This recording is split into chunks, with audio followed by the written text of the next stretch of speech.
Do vampires never have to poop?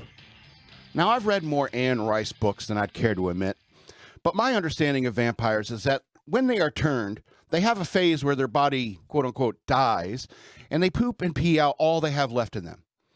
Maybe once again a few hours later. But if a vampire lives on blood, everything else should be considered waste, right? So when a vampire bites a mortal, they are bound to suck down a little bit of flesh or muscle tissue, and plus there could be human fat cells within the blood, especially if you're killing a fatter mortal.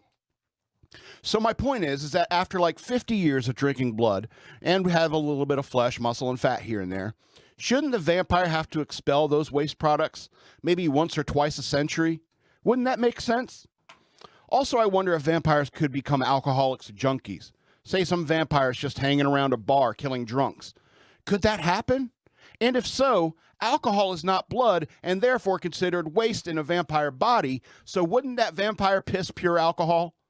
And wouldn't vampire turds smell like a rotting corpse? And could you possibly be a zombie and a ghost at the same time? Just a few thoughts that kept me awake last night.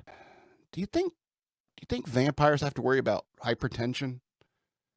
Like if they're vampire gluttons, like they drink too much blood? Like, are there vampires who overeat? Them overeating is high blood pressure. Yeah, so they overeat. They have to worry about getting high blood pressure. Anyway, I don't know. Just keep coming back to the vampires thing.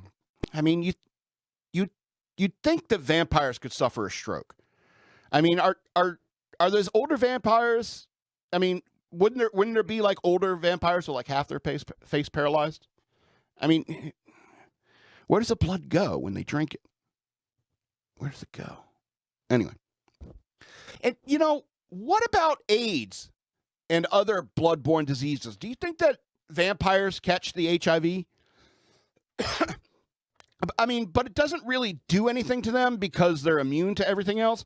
Or maybe they use AIDS as a way to fake their deaths and get out of the limelight. Maybe that's what happened to Freddie Mercury. Maybe Freddie is still singing and strutting around some vampire nightclub as we speak. That would be cool. But honestly, I think it's more likely that vampires would gravitate towards healthcare and the healthcare fields. Hi, I'm Dr. Acula, head of the night shift. Just here, I need to collect some more blood samples. Oh, I bet that's how it works. That way the vampires can make sure they're getting clean blood and not risk diseases.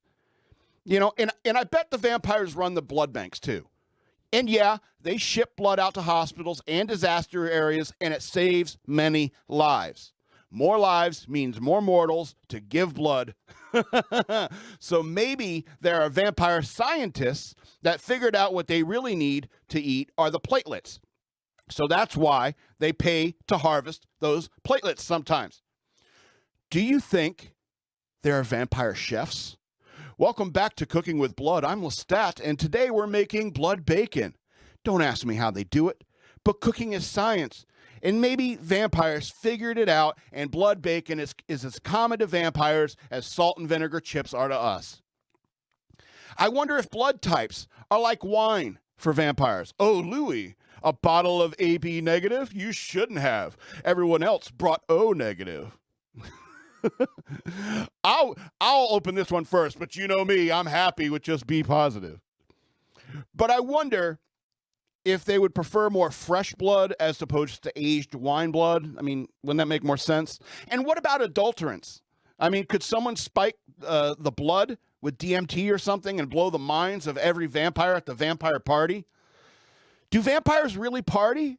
I'm sure you've seen plenty of that stuff in movies, but even humans get sick of clubbing in their 30s.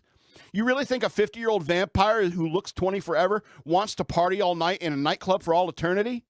Killing people in club bathrooms instead of having sex with them? Killing people in the club bathrooms while people have sex and do coke in the stall next to you? You think after 50 years that might get old? My point is I guess vampires don't make sense. I do wonder about the stake through the heart thing. Silver and crucifixes hurting vampires makes sense, but a stake through the heart? I mean, but I promise you, there was an argument by two guys saying, can you say for sure that stake through the heart will kill a vampire? And the other answers, It'd stop everything else, so why do you think it wouldn't kill a vampire? So now everyone who fears or confronts a vampire has to carry sharpened sticks for some reason.